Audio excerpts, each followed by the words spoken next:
Welcome to Verbal Pick Radio, where we give you a verbal image of life, and we are everyday people. I'd like to welcome you all to the show. Good friend of mine, which you all heard on the show before, that's Brother Low Key. He came with a topic about metaphysics and comedy, right? And the topic is so powerful because it entails a lot that we've been through as a people, and it also has a solution in it to get us on the path or in the right direction to overcome a lot of things that may ail us. So I'd like to welcome to the show Brother Low Key. What's going on, God? Man, what's going on, Brother Black? Hey, man, I really appreciate this topic you came up with. You connecting with this universe, bruh. Yeah. I mean, this is actually right on time. Now, look, okay, let me say, let me set this up for y'all, right? I did a show about a week ago about Dr. Sims, right? And Dr. Sims was the first one he wanted to become a gynecologist. So he was working on slaved black women and was treating them of certain ailments that they had, and he wouldn't use any anesthesia or any kind of medicine, and he was just brutalizing these sisters, right? And they were asking him, well, dude, you don't think you need any kind of medicine to put them asleep or anything? And his response was, well, black people have a high threshold of pain. And even on the medical books today, they still believe that we have a high threshold of pain. Right, Brother Low Key? Now, Yes, sir. check this out, Brother Low Key. Check this out, brother. Now, look. I'm going to read this. This is from Laughter's Evolutionary Past, right? This coming from Jordan Rain. This is University of Sussex, right? He says that spontaneous laughter, which is unintentionally triggered by conversation or events, emerges in the first few months of life, even in children who are deaf or blind. Laughter not only transcends human culture boundaries, but species boundaries too. It is present in a similar form in other great apes. In fact, the evolutionary origins of human laughter can be traced back to between 10 and 16 million years ago. Well, I thought the earth was only 6,000 years old. So they tracing laughter back 10 to 16 million years ago. Now check this out, Brother Low Key. While laughter has been linked to higher pain tolerance and the signaling of social status, its principal function appears to be creating and deepening social bonds. As our ancestors began to live in larger and more complex social structures, the quality of relationship became crucial to survival. The process of evolution would have favored the development of cognitive strategies that helped form and sustain these cooperative alliances.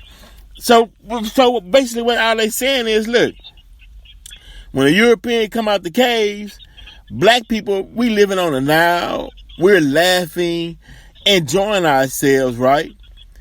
They come along and was wondering with their method of torture, because you got to remember the harsh conditions that shaped their thinking, that their environment in which they were living in. They wondering why we in the beginning didn't just outright attack and kill them. Well, hell, we learned how to laugh and enjoy ourselves, so our spirits was high. So they had to bring us down to their level, to where we fighting mad, angry, depressed, and now they can deal with us better on that level. And that's why everything you see from the movie they put out or whatnot is to keep us in a depressed state in order for them to understand us, because they couldn't reach that higher science of comedy, laughter, metaphysics. So, Brother Lowe, can you break down metaphysics for us? I know you have before, but we get new listeners, and some of these terminologies are new to them. Mm-hmm. You said break down metaphysics in relation to comedy? Yes, sir. Man, it's a lot.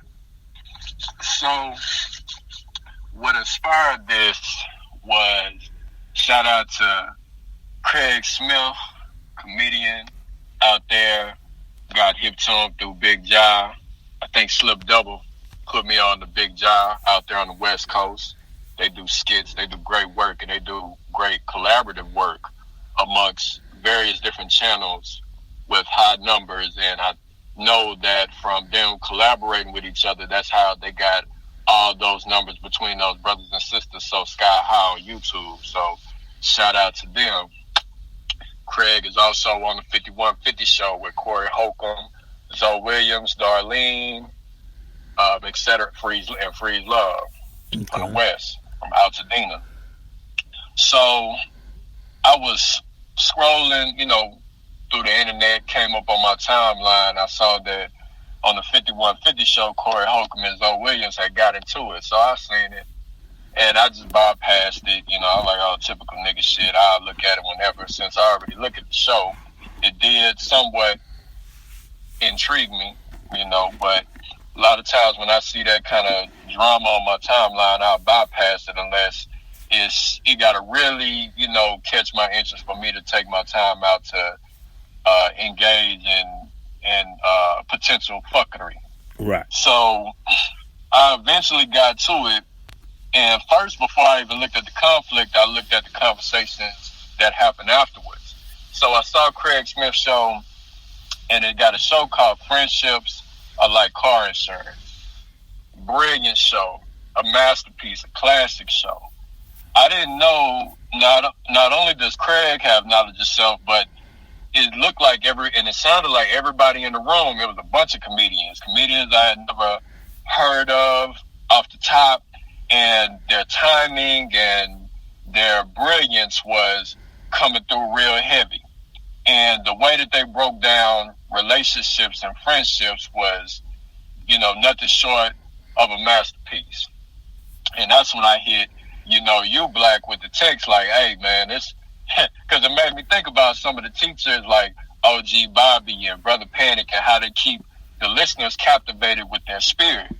And they keep them engaged with that, that comedic spirit. And like the Joker said on Dark Knight, why so serious? And how by us taking ourselves too seriously, sometimes we can not be able to reel back in a moment where one may lose their temper like I did the other day. If I would have had this understanding I have now, it would have never happened. It took me to learn the hard way for me to realize that in that moment I was taking myself too seriously, and I let my ego and my temper and my trauma take over and completely snapped, which that's a whole nother story which we may touch on while we're doing this particular podcast. But, the jester, it was something, I think it was Zoe Williams that says, he was talking about the court jester or the Joker card. And how the Joker has the king's ear. The Joker also represents Set or Satan or elect by, Exu in Brazil, Pomagetta on the feminine principle side, so on and so forth. This comedy, I remember Devin the Dude said, he had a line, he said, you need to smile once in a while. It even uses less muscle. Mad at the world when all you got to do is just hustle. So even has health benefits. Yeah. Not taking yourself too seriously may keep a person from murdering another person. I can bear witness to that. Not that I was going to murder anybody, but like I said, if I wouldn't have been taking myself so seriously, I would have never snapped on, my coworker the way that I did. Got completely out of character, let my shadow self and my trauma completely take myself over, and I was taking myself too seriously when I could have just took a step back, breathed in, breathed out, realize what's the big deal, why am I trying so hard to defend my ego, and we could have got past it, and all of the drama that ensued could have been completely bypassed. So just start there, man, with the importance of comedy and not taking oneself too seriously. Well, let me ask you this though, but don't you think that for a specific time you have to have a specific attitude or a specific way you have to carry yourself in that particular dispensation in time? I understand, we're in the year 2021, so we can lighten up a bit, but when our backs was against the wall, you had to kind of be serious in the sense to let people identify or know who you are and who you're not. But now I believe that now we in this time in 2021, which the number 5, which is about experience and change, then we can, loosen up in a sense because we evolving. And the reason why I said it, because, bro, I was like, man, last year, bro, I was on the edge. Like, look, man, don't do this. Don't cross me here. Don't come around here with that bullshit right here. I'm dead on your ass, right? Because, and the reason why I particularly had that kind of attitude was because at that time, everybody was trying to label people on who they thought they were, who they thought they should be, and try to stick labels on you without even knowing who you were, right? So in that time, like last year, bro, look how many rappers was getting off. You see what I'm saying? Over little stuff, right? People battling, but it seemed like everybody was positioning themselves to get their identity known. This is who I am, but now it's like, you right. Now in this particular time is more or less, we been there, done that, like Bobby Hemmings said, we been there, done that, got the t-shirt, bruh. Now our knowledge is on a high level, so we can function and deal with each other better now, I don't know. Maybe that's how I seen it, because you right. Cause laughter is for your health. Now, check this out, brother Low-Key. It says that laughter strengthens your immune system, right? Hold on. See what I'm saying, brother Low-Key? Why this knowledge is prevalent for right now in this time? You got COVID going on. You come up with the topic about metaphysics and comedy, and it's telling you that laughter strengthens your immune system. Yes, sir. Man, you know how powerful that is. But Yes, sir. If you depressed and you going through a lot, you can't even internally heal yourself and solve certain common health issues that could be solved with laughter, because you focus on the wrong energy. And that's why whenever you call and say, bro, I got a topic, man, I'm like, yeah, because because of how you present it, or the spirit you bring to the conversation, bro, is right on time. Look, bro, look, I don't know if it's the shrooms or what it is, but it's on time, man. What's up with the shrooms? Man, let me tell you, man, it's some hellified synchronicity going on with the brothers and sisters in creation right now on the planet, man. We all on the same tip, After I took the shroom, because I had taken shrooms since I was in college. Shout out to the homie that I know since I was a kid, Earl Morris, a.k.a. L. Morris. And, we just so happened to link back up. And, we always stay in contact in some way, shape, form, or fashion. And just so happened, boom, got my hands on some shrooms. Right. And so, man, had a out of this world experience.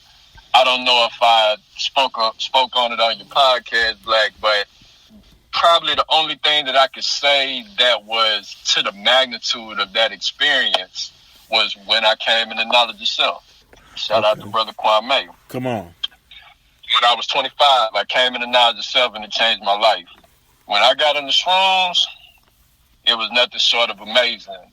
Nirvana, all, quantum connectedness, feeling of oneness, feeling of complete peace, solace, a reconfiguring of the mind, 100% synchronicity. I had never felt nothing like that in my life. And it makes me think, man, one thing about metaphysicians or occultists or whatever title is that we learn that when new information comes, that one has to be willing to change in the blink of an eye if it's going to help one evolve and take it to the next level. One can't be so rigid and inflexible that they can't allow their to constrict their DNA and not allow that light to come in and transform them. And so some of the things, when I speak on, I'm not one to, big up perfection a lot, because I know where people place it. They basically consider it God. So for me to put it in the context, I would put a certain amount of importance on imperfection because that's what we're in. We're in the realm of choice. So within the realm of choice and duality, masculine, feminine principle, it leaves room for imperfection, for something that is not the concept of one. Because if you're in the concept of one, then there are no choices to be made. It's perfection. You're just one. It just, it just is. It just is. There is no left or right path, middle path. It's just one. So, but after experiencing this nirvana, it felt like what one could describe as perfection because it was that one thing. Mm-hmm. And so, I got on the shrooms and, I got a Z and did it however many times and been learning a lot. Now it's been some weeks since I've been on it because, I had to go back in the lab and get my study up before I go back into the hyperbolic time chamber. For anybody who familiar with Dragon Ball Z, that's where the hero goes up into space and does intensified training in order to take his level to skyrocket, to take it to a whole nother echelon. And that's basically essentially what happened with me when I took the shrooms. So what the shrooms does is that it drowns out the noise. It puts the ego to the side temporarily, quote unquote, in order to be able to concentrate on higher frequencies. Right. So one thing, there's a lot of things that occurred, and I'll just say this and then I'll pass the ball back to you, Black, is that when I was listening to 3 different audio streams, I was able to hear 2 instrumental streams and 1 vocal stream with, it was actually Brother Pennick was talking. I could hear all 3 streams completely separated in crystal clear clarity, all at the same time. Mm-hmm. And so it heightens your senses. And the way that my lady described it, she described it as all you can hear is what's important. So it was like in that moment, the only thing that was coming through was the highest frequencies, in other words. And it was just nothing short of amazing. Well, that to me, I would say this to the audience. That describes something I'd call spiritual alchemy, right? So those of you who haven't studied and not on that metaphysical plane or with that knowledge, don't mess with the shrooms unless you ready to, or you can handle it in a metaphysical aspect, or i.e. I call spiritual alchemy, because then you'll just, if you go in as a fool, you come out as a fool. So heighten your learning and then, partake. But I want to go into that second part, right, Brother Low Key? Now, laughter It boosts your mood. It diminishes pain. See, that's why they would say, well, black people have a high tolerance for pain. Yeah, because we were able to laugh and enjoy life. But the trade was with the colonizer. I trade off my sadness for your laughter. To where, because they wanted to enjoy that too and emulate it, mimic it. Probably didn't get the full metaphysical energy from the laughter, but sometimes 10% is better than zero. You know what I'm saying? 0%. And so, out of that knowledge, when they were studying us, in their mindset, they were like, "Well, look, man, if I can diminish their happiness, their laughing capabilities, then I can trade places with them." Right? So the key, that's why we love our comics and we hit these comedy shows, and because we understood it's in our subconscious mind, it's in our Akashic records that help benefit from laughter. Like, it protects you from the damaging effects of stress. Nothing works faster or more dependably to bring your mind and body back into balance than a good laugh. Right? So if I want to eliminate the competition, I got to stop you from laughing. That way I can get on top of you. But I got to create hard situations. I got to create poverty so bad. I got to create social environments just so jacked up to where you become depressed and you forget how to laugh and enjoy yourself, and that way I can control and rule over you a little bit longer, right? And so the key is learn how to laugh and enjoy yourself. You know, you have to put yourself in a position to where you can laugh. And sometimes it takes money. Sometimes it takes friends. Sometimes it takes your significant other, your loved ones. Sometimes it takes family. Sometimes it takes material or object possessions. But whatever you got to do, put yourself in a position where you can enjoy life. That way you can enjoy laughter. That way you can heal, especially in this COVID time, where they say laughter strengthens your immune system.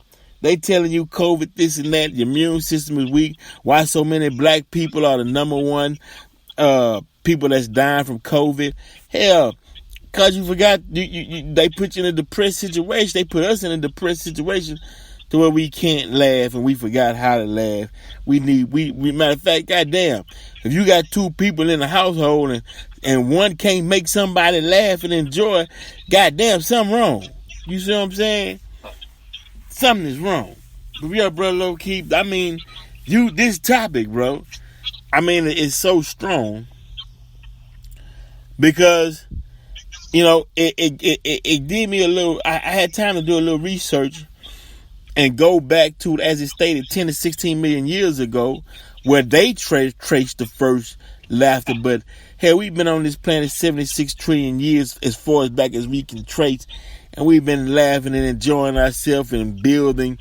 It's like you said with the experience with the shrooms, right? Think about it. If you can go into a place, and what were you saying with the music to where you can actually hear all the frequencies at one time? And crystal clarity. And crystal clarity. Just imagine before Yakub created the colonizer, trillions of years ago, when we was building out of that frame of mind to where we can build out of crystal clarity. We coming up with pyramids. We coming up with musical notes. We coming up with alchemy, astronomy, cosmology. I mean, we doing the do, right? But maybe the good thing about this is as we rebuild out of the ashes, man, we gotta rebuild something better and more fantastic than what we did trillions of years ago, even from the pyramids, bro. We got to make something even greater. Yeah, Yes, and I believe this the beginning stages, bro. 2021. This our time, man. It's time to roll. Time to roll, bro. indeed, man. Shout out once again to Brother PANIC. 2021 is 2012. I echo that sentiment. You know what that number means to us, Black. Right. He's right. It ain't nothing but an anagram. Right. 2021 is 2012. What this is what they talk about in, I always bring up the Japanese anime show Bleach, the Hogyaku. The Hogyaku is a concept that says that your center or your soul or whatever term you want to use will present you with golden opportunity in your life for you to transform your DNA to evolve and transcend. And this is, so when you hear these concepts where you hear these speakers, they'll say, this point in time is the golden age, or this is the Sata Yuga, or this is the age of Aquarius, the age of information, the age of the knower, and so on and so, or this is 2021, which is nothing but 2012. This is nothing but a concept of the Hogyaku. Your soul is always gonna consistently present you with golden opportunities for you to transcend and go to the next level. Come on. And that's all this is. So, couple of things, man. Trauma and one, not taking themselves too seriously. That's so important. Wow. So important. I can't stress that. Our people, more than anybody on the planet, have experienced tremendous trauma. And, it comes out in our shadows, our shadow self. Mm-hmm. And I kept hearing this terminology come up on these different shows that wasn't related. One was comedy, one was metaphysics.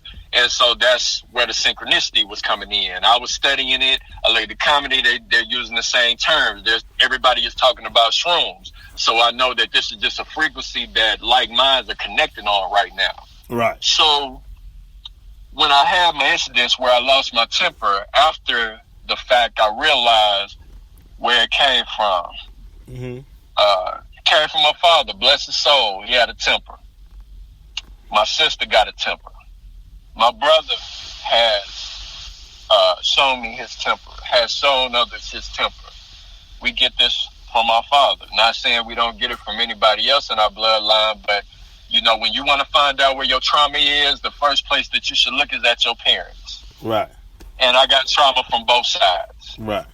So, just speaking on my father's side, that temper came out, that shadow self came out, and because I was taking myself so seriously, I wasn't able to sidestep, walk away, be the voice of reason, and I let my shadow communicate with my coworker's shadow.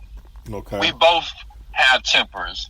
Her temper is a little more well known by far than mine, because usually I don't lash out. It's usually pretty rare, but when it happens, it's different.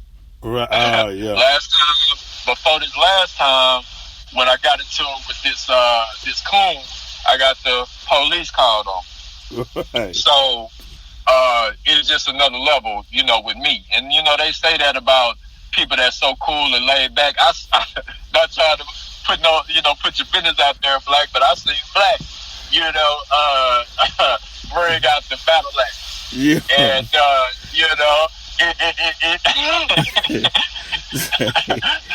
the other person can do is try to get out of the way as quickly as possible, without getting hit by that energy, by that aura, So I know that he can relate.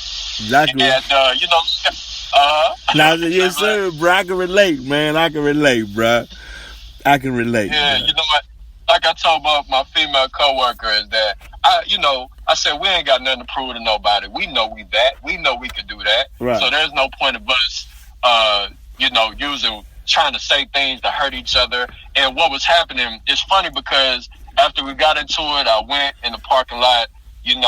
I rolled me up a joint, so I'm blowing, and I relaxed, and I threw on Panic's lecture, the one he did on the Wizard of Oz breakdown. And the very first thing he said, as soon as I got in the car, is he started talking about females, and he was saying, don't communicate with that part of the woman. He said, if it's that bad, then walk away, but don't. So when I went back in and I talked to her and I apologized, because I realized that I was allowing my shadow self took over. My out of control chakras, my emotions took over me, and I became their bitch. And my shadow self was communicating with her shadow self. That is never the approach to take. I needed to come from my heart chakra. I needed to speak from my heart and speak to her heart. And because I had already apologized to her before that, and she wasn't hearing that shit. She was still trying to cuss me out, because I had just really went in on her, just completely blacked out. I wasn't myself. I'm not one to get on females. It hit me harder because I'm not one for that at all. I'm the furthest thing from that, but that trauma is so deep. I didn't know until that day how bad.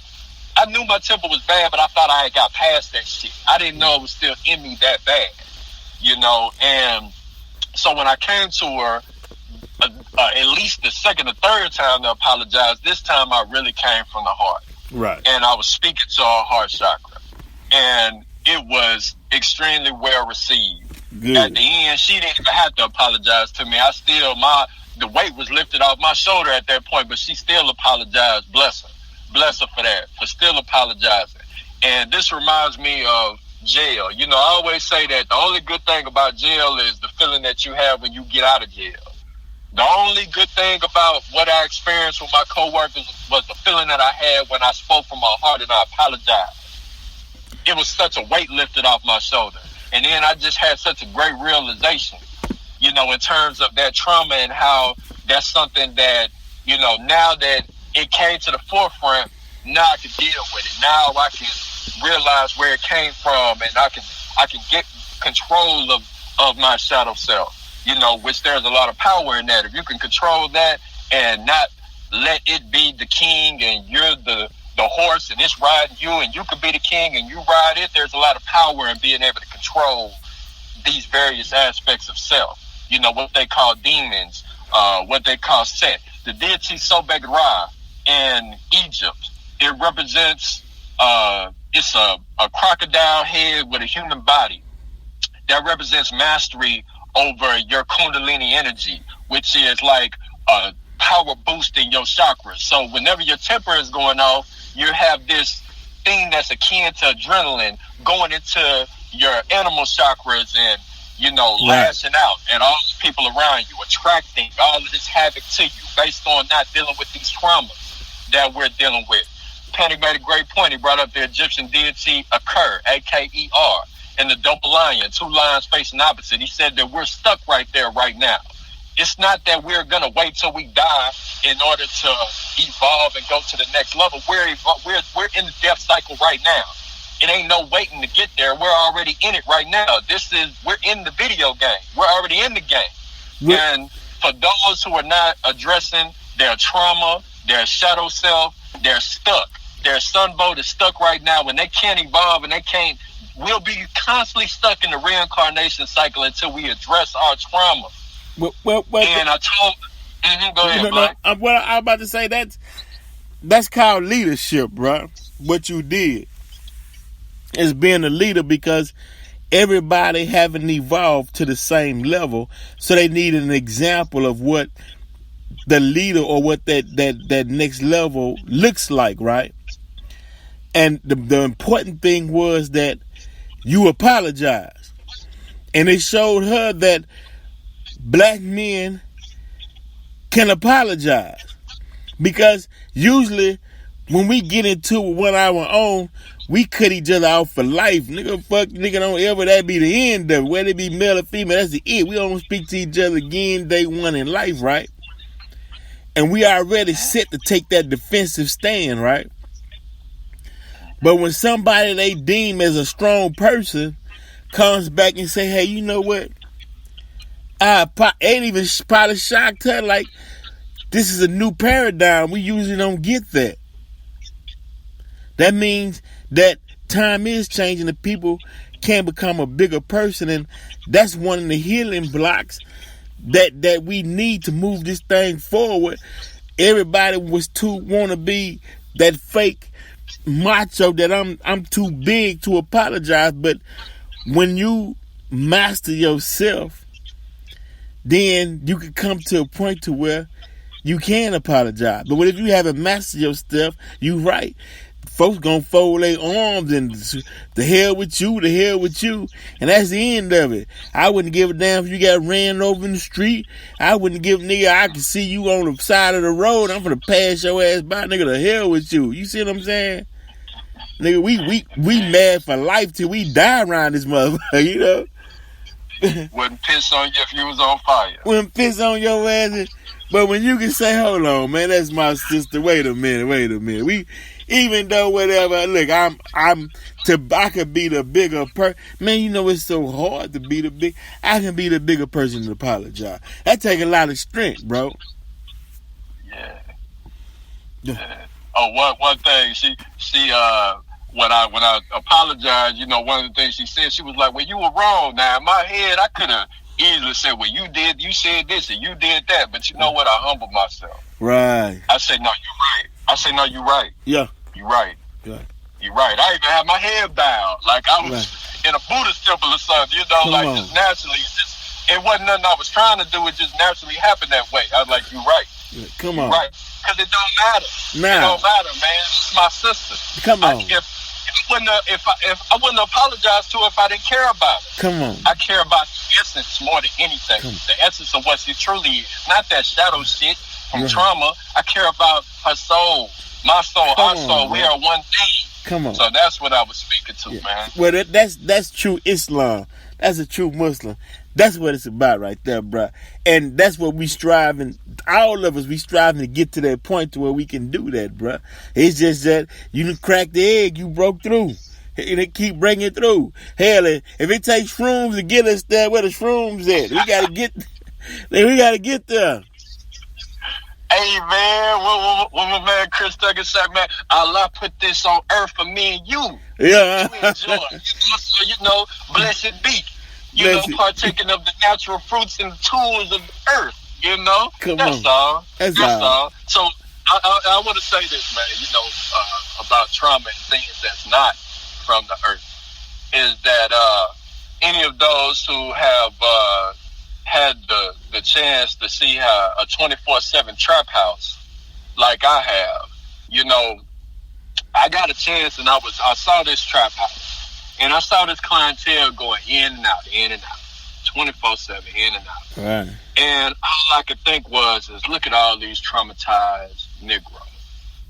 Traumatized. All of these people are going into this trap house to get these drugs, these artificial drugs that didn't come from the earth, to deal with their trauma, to give them a temporary upliftment. Mm-hmm. You know, not natural induced laughter or natural good feeling, but synthetic simulation, you know, of that feeling to deal with that trauma, you know. So just want to put this out here to, you know, to the brothers and sisters, is that this is one of the greatest things and the greatest works, and very metaphysical, you know, because previously I thought this was mundane, but that's what I said about me having to learn that you have to be willing to change within the blink of an eye in order to evolve.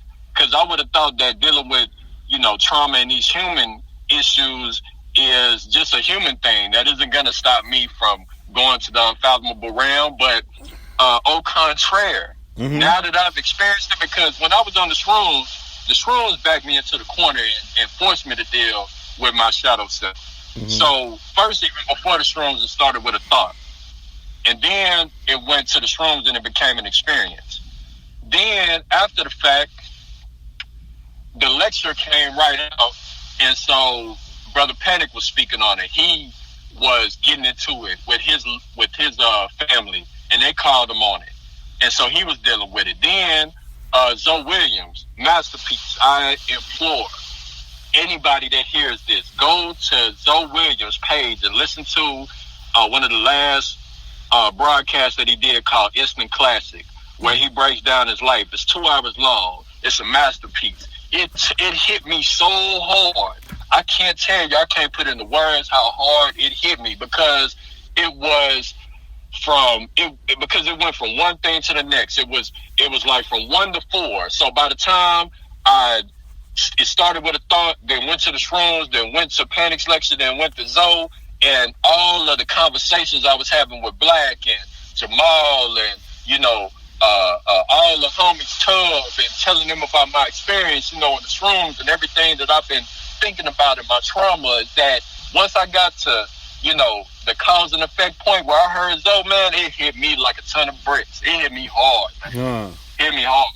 And it's just continuing to hit me. It's like the more, and what I learned too is that when we have these breakthroughs and the more understanding that we gain, the more synchronicity that we experience. Mm-hmm. To the point where these things that you would think is unrelated, it starts looking like it gets to a point to where everything that you're, or not, I ain't even gonna go far as to say everything, where you just start running into things that are speaking directly to you, as if these people know you personally, and maybe some of them do to a certain degree, but the synchronicity is when something occurs, like, I think we spoke about this on a podcast before, reference the movie The Exorcism of Emily Rose, when the lawyer, she's walking down the snowy path and she comes across a locket, and it has the same letters as